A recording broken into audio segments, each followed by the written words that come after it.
Hey guys, it's Charlene. Today I'm really excited to share with you 5 different ways to use masking magic. So I'm going to give you a little preview here of the cards we're going to be making. Masking magic is a product from Tina K Designs. There are other types of masking paper out on the market. Those would work just as well. This just happens to be what I'm using for these techniques today. So the first thing you can do with masking magic is you can create striped backgrounds. So here I've got a piece of a sheet of masking magic and I'm just cutting it down into 1/2-inch strips. You can cut as many or as few strips as you'd like in order to create this effect, whatever works well for you. I'm cutting out 4. I tend to find that works best for me. And so what I'm going to do is I'm going to put these onto a card, and it's going to allow me to stamp in different colors in different sections using a background stamp or any kind of stamp for that matter. All of the cards I'm making today are A2 sized, so they're 4¼ inches by 5½ inches. So my strips I made sure were slightly wider than 4¼ inches. So that way they'd go just past the edge of the paper you can see there. So I've applied all the strips here onto my card panel, which is I've put inside my MISTI, and because I'm using a red rubber stamp, I've taken out the foam mat inside of the MISTI, and I've got my background stamp all set up there.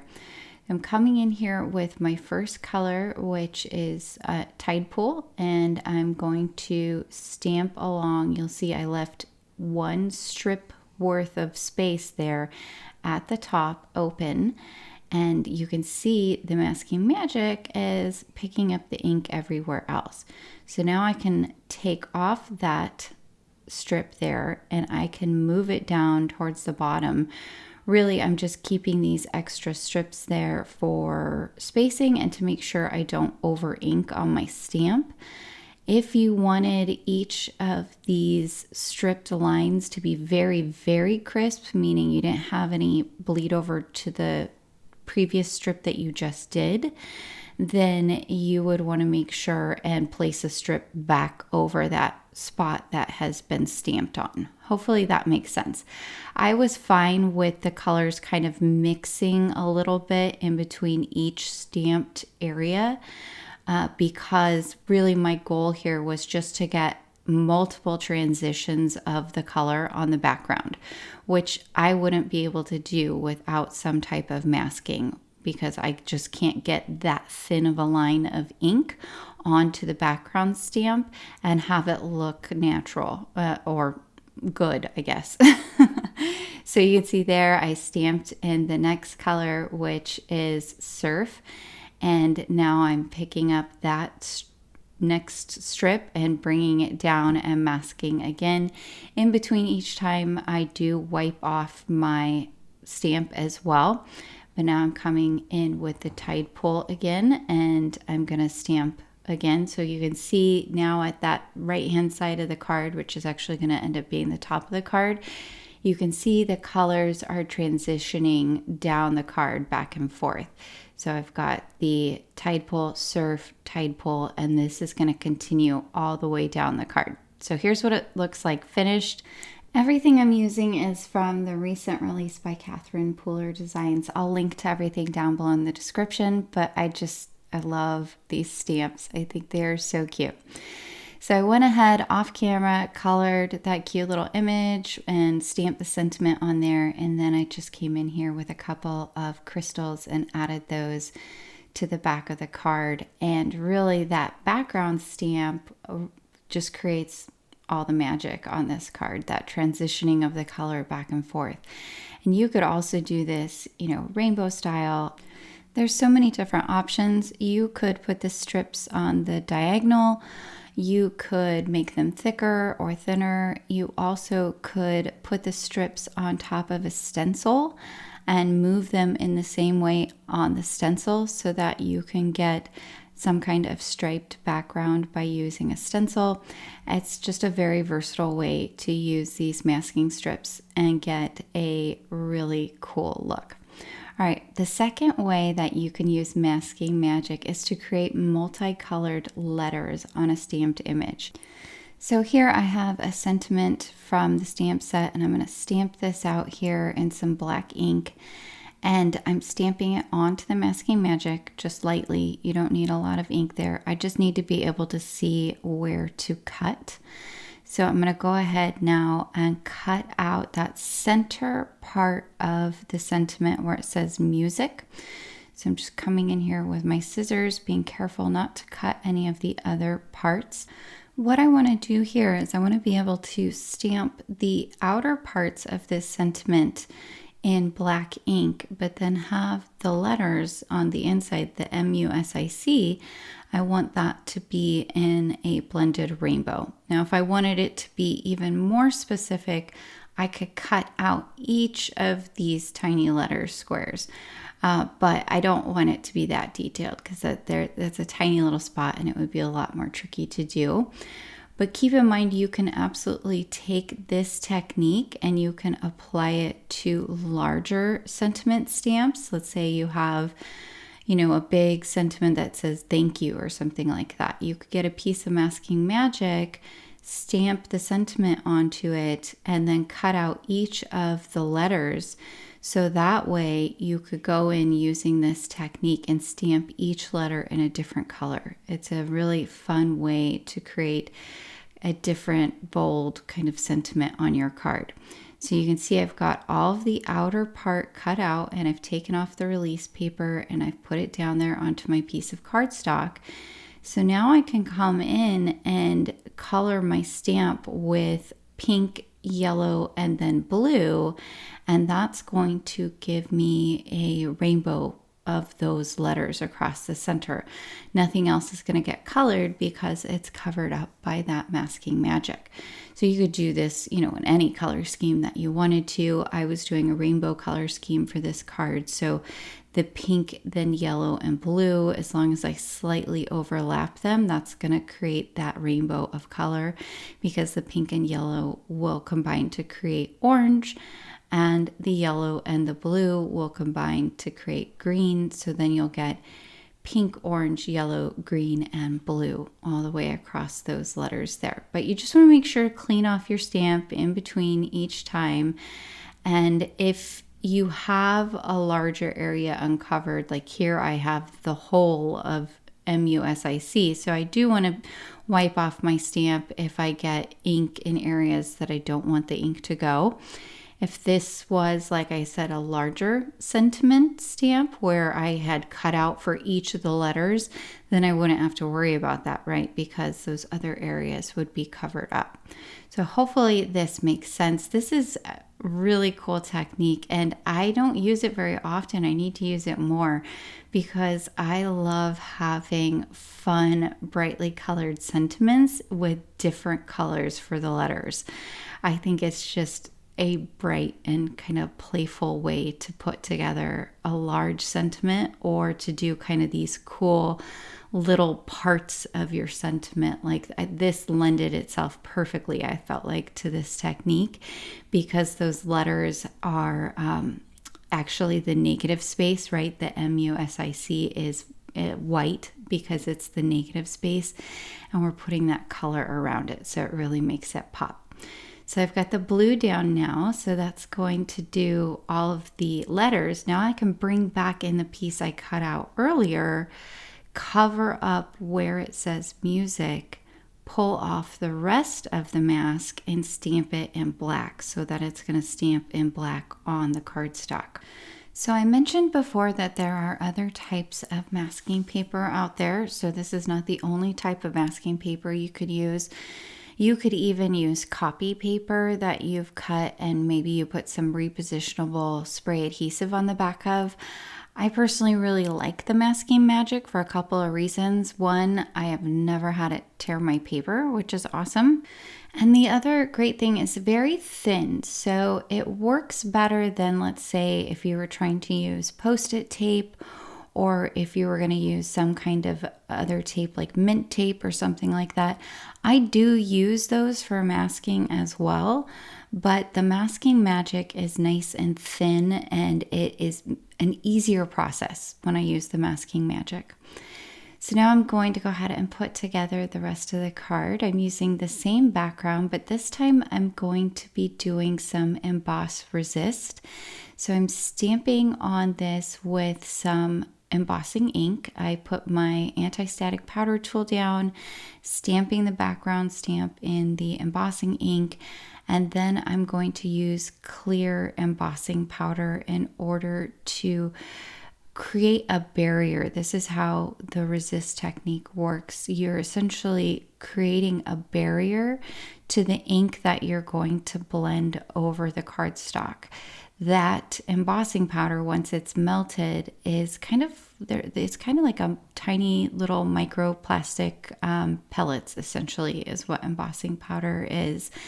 Because when it melts into a clear, hard solid, right? So when you are using clear embossing powder on a large background stamp like this, you do want to make sure to turn your paper back and forth in the light, because it can be difficult to see where you have melted the embossing powder and if there are any spots that you have missed. And you definitely want to make sure you get all of that embossing powder melted.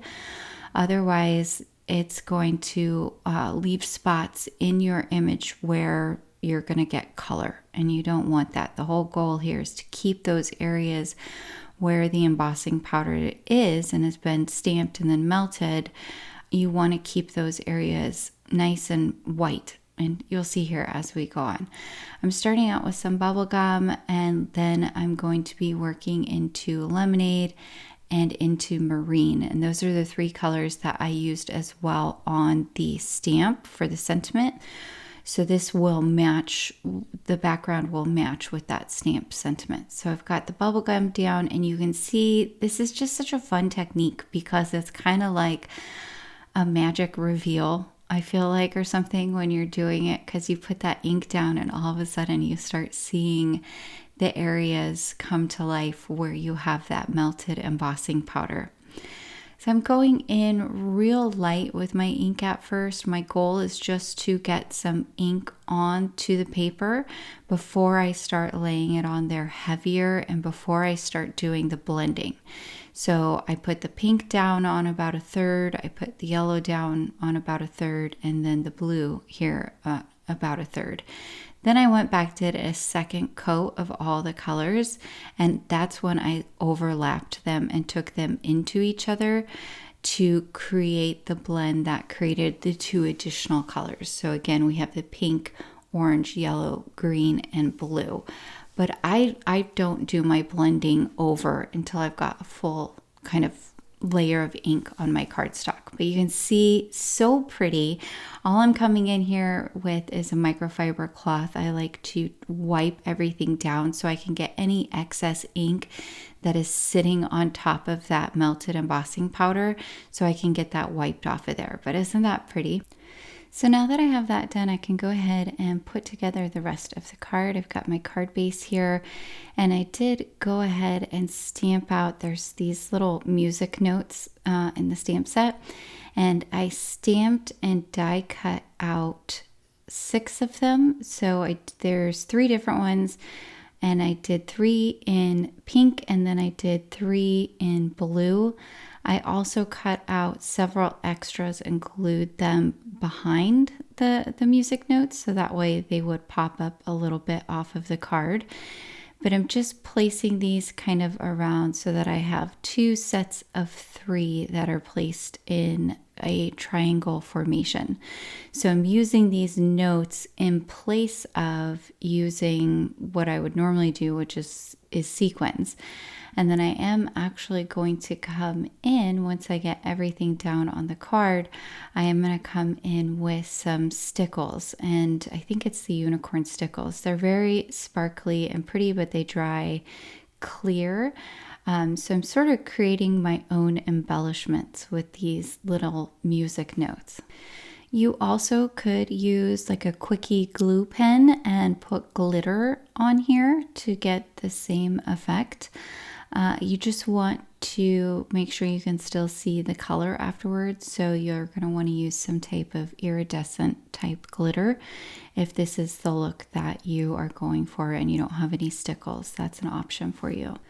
So here's the finished card. You can see all of that sparkly goodness. I did set it aside and let it dry, and then I did put an extra little stamped image on the inside.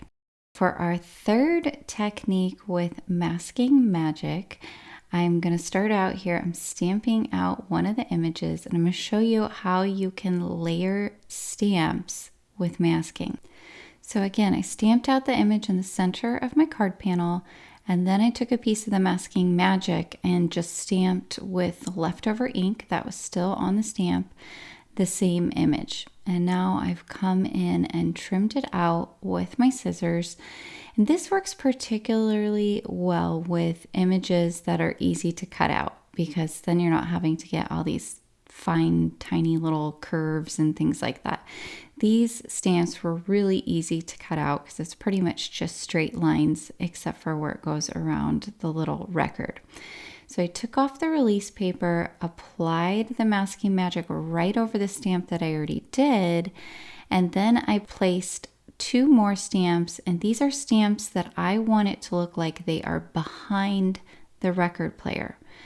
So when I pull that masking piece off, anything that was stamped over the masking piece isn't going to show. So it's going to look like the record player is sitting in front of these 2 other stamps, the radio and the tape player. But I'm going to show you, in conjunction with this technique, I'm going to show you a second technique as well. So I'm going to go ahead and create 2 more masks. I'm going to mask off the tape as well as the radio. So I'm just using again what's left on my stamp to stamp onto a small piece of masking magic. And I'm going to cut that out, and I'm going to do the same thing for the radio here. I'm going to stamp just what's left on my stamp on there. I don't need anything other than to see where the outer line is so I can cut it out. And then once I've cut out those masks, I'm going to go ahead and apply them right over the radio and right over the cassette tape, because this next technique involves ink blending over masked images. So you've got layering of stamps, which is what we did by masking the record player and then stamping the 2 images. And here we've got ink blending over stamps, and that's because you've masked the areas you don't want the ink to go, and now you can come in with your ink blending like you just normally would, and nothing is going to go where those masked images are. So I'm using some Distress Oxides here. I've got Salvaged Patina, and I'm going to blend that into, I believe it's Salty Ocean. And then I'll blend that into Wilted Violet. So using some cool colors here, but I feel like this color scheme goes along really well with the vintage vibes that this card has.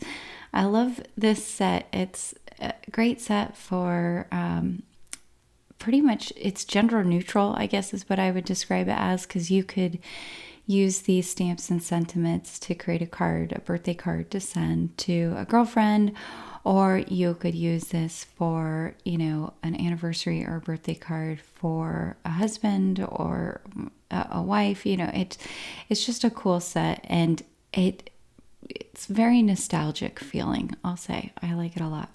So again, the way I ink blend, I like to get the color down in one go before I start doing any blending. So you can see I've put a chunk of Salvaged Patina, and then I did my Salty Ocean, and then I did my Wilted Violet.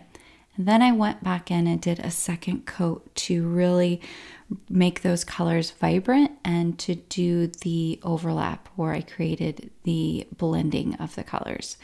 So now this is my favorite part, is pulling off the masks. It's kind of like when you pull a stencil off. It's just so satisfying, because there you have those awesome images right there. I went ahead and colored them off camera with some Copic markers. And then I waited until my panel was completely dry for this next step.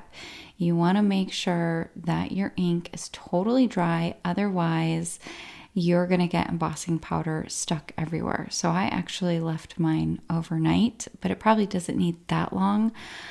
You also could speed that process along with a heat tool. But I put my anti-static powder down all over everything, and I've got my embossing ink here, and I'm going to make sure to get a nice good coating. And I'm actually going to show you how to fix something if it doesn't go right the first time, because I did not get enough embossing ink on the sentiment. I did everywhere else, but for some reason I must just not have pressed down hard enough with the ink pad. But all is not lost. You can fix this if it happens to you. And I wanted to show you, in case it does, what you should do. So I've got everything down, I think. I come in here, I've got my white embossing powder. I cover everything up, make sure to get a nice good coating on there. And then you can see when I go to shake off the excess embossing powder that there is a large section of that sentiment that just, it's not sticking to.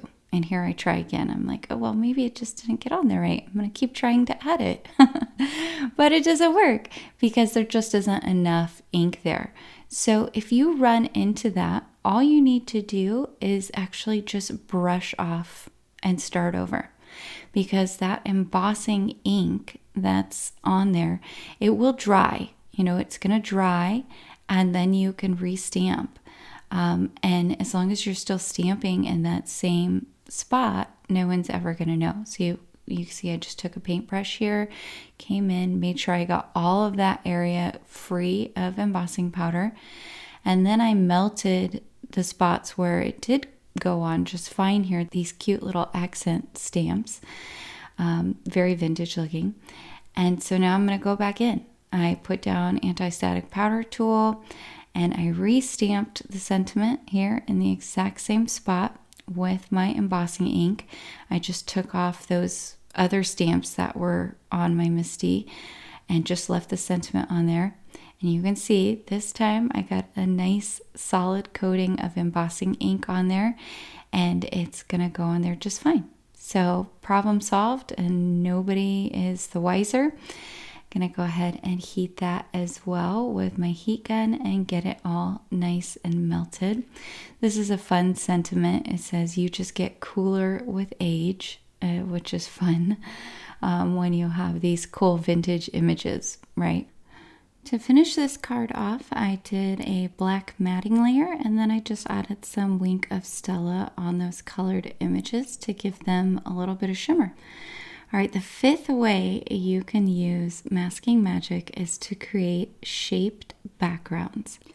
So I came in here with an oval die and I cut out the center.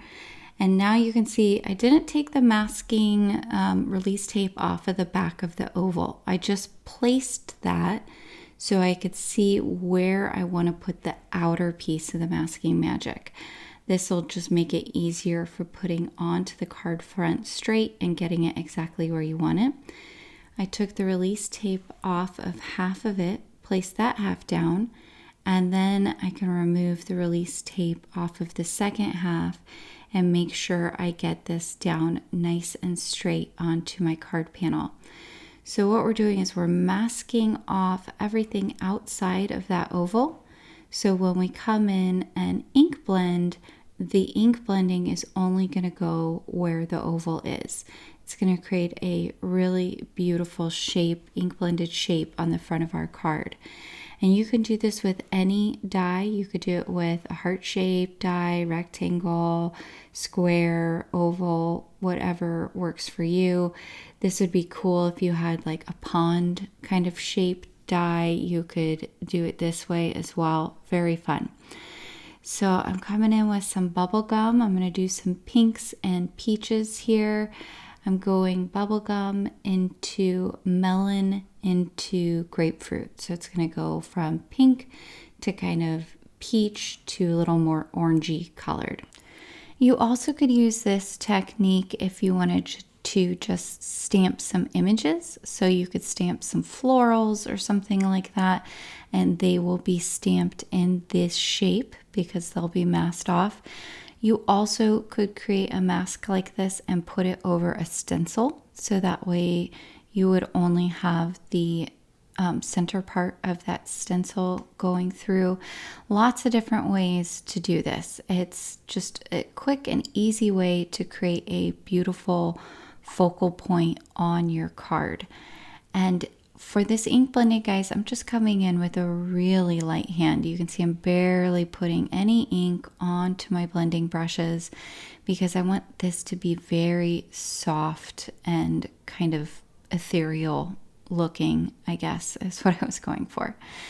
So favorite part always is the reveal. I'm going to peel off here the Masking Magic, and you're going to see, it's so pretty. And save the center oval because you can use that to do the opposite kind of effect. You can ink blend over it and have sort of a halo that comes off of that oval instead. So I've lined up all my stamps where I want them, and that the tape cassette stamp, there is actually this cute little heart ribbon you're going to see right there. And this, if you line it up right, you can make it so that it looks like that's the ribbon coming out of the cassette tape. Really cute. So I went ahead and stamped all of these first, and I'm just using some black pigment ink here. And then I came back in with the tape cassette, lined it up just right, and I'm going to stamp that down so it looks like the ribbon's coming out of there.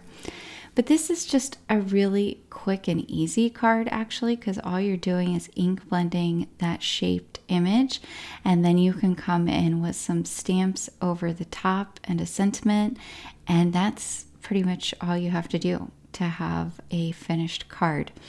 I love this card. I think it's so cute. And the sentiment is so fun. It says, "We're not old, we're vintage." I love that. So I've got some pink sequins that I brought in just to add a little touch of bling to the front of the card. And that's going to finish this card off. And so we've gone through 5 different ways to use Masking Magic. The first was we used strips to create a multicolored background. We also did some layered stamping as well as ink blending over masked images, multicolored letter stamping, as well as a die cut shape with ink blending. I hope you guys picked up some tips and tricks today. Please be sure to like and subscribe, as well as hit that notification bell so that I can continue bringing you more crafty content in the future. Until next time, happy crafting.